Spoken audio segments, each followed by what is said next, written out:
પ્રેમિકાનું બીજે સગપણ કરાવનાર યુવતીની માસીને પ્રેમીનો જીવ લેવા પ્રયાસ.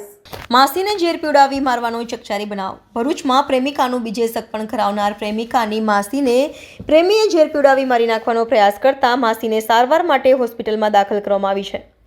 પોલીસે આરોપી પ્રેમીને ઝડપી પાડવાની કવાયત હાથ ધરી છે. ભરૂચના એ ડિવિઝન પોલીસ મથક વિસ્તારમાં રહેતા 40 વર્ષીય સોનલબેન સોલંકીના બેનની દીકરી પાછળ ફરહાન નામનો એક યુવાન પડ્યો હતો, જેની જાણ હોય તેઓએ બહેનની દીકરીને બીજે સગાઈ કરાવી હતી. જેથી નારાજ થઈને ફરહાને બીટીએમ મિલ પાસેથી જ્યારે સોનલબેન એકલા જઈ રહ્યા હતા ત્યારે એક મિત્ર સાથે ધસી આવ્યો હતો અને ફરહાને તેના મિત્રની મદદથી સોનલબેનને બળજબરીથી ઝેરી દવા પીવડાવી દઈ જાનથી મારી નાખવાની કોશિશ કરી હતી. સોનલબેનને સારવાર માટે ભરૂચ સિવિલ હોસ્પિટલ ખાતે દાખલ કરવામાં આવ્યા હતા. એ ડિવિઝન પોલીસે બનાવ સંદર્ભે આરોપી ફરહાનને ઝડપી પાડવાના ચક્રો ગતિમાન કર્યા છે. છોકરા હતા તે મને દવા પીવડાવીને જતા રહ્યા. કોણ હતા? એ ફરહાન. કેમ, એનું કારણ શું? મારી બેનની છોકરી હતાનું અફેર હતું. તો અમે લોકો કંટાળી ગયા, બહુ કેસ કર્યા. એ છોકરાને બહુ સમજાવ્યો, બહુ કેસ કર્યા. આજે કેટલા વાગે કર્યું? અત્યારે મેં 8:30 તો શું કર્યું?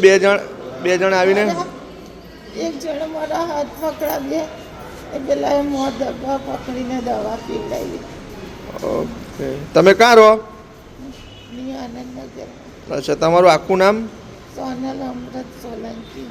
ભરૂચ શહેરના એ ડિવિઝન પોલીસ સ્ટેશન વિસ્તારમાં એક 40 વર્ષની મહિલાને જબરજસ્તીથી ઝેરી દવા પીવડાવી એને મારી નાખવાનો પ્રયાસ કરવા બાબતનો ગુનો દાખલ થયેલો છે. આમાં વિગત એવી છે કે આ જે ભોગ બનનાર છે સોનલબેન સોલંકી છે, 40 વર્ષની ઉંમરના છે. એમની બેનની દીકરીના પાછળ એક ફરહાન નામનો યુવક પડેલો હતો અને એક તરફી પ્રેમ કરતો હતો. જેથી આ સોનલબેને એમની આ બેનની દીકરીના સગાઈ બીજે કરાવી દેતા એથી નારાજ થઈ આજે આ ફરહાન નામના યુવકે એક એના બીજા મિત્રનો સાથ લઈને જ્યારે આ સોનલબેન છે એ બીટીએમ મિલની પાસેથી એકલા પસાર થતા હતા એ દરમિયાન જબરજસ્તીથી એમને પકડીને ઝેરી દવા પીવડાવીને મારી દેવા બાબતની કોશિશ કરેલી. એ સંબંધમાં આવો ગુનો દાખલ થયેલો છે એ ડિવિઝન પોલીસ સ્ટેશનમાં. ગુનાની તપાસ પીઆઈ શ્રી ગડરિયાએ તાત્કાલિક હાથ ધરી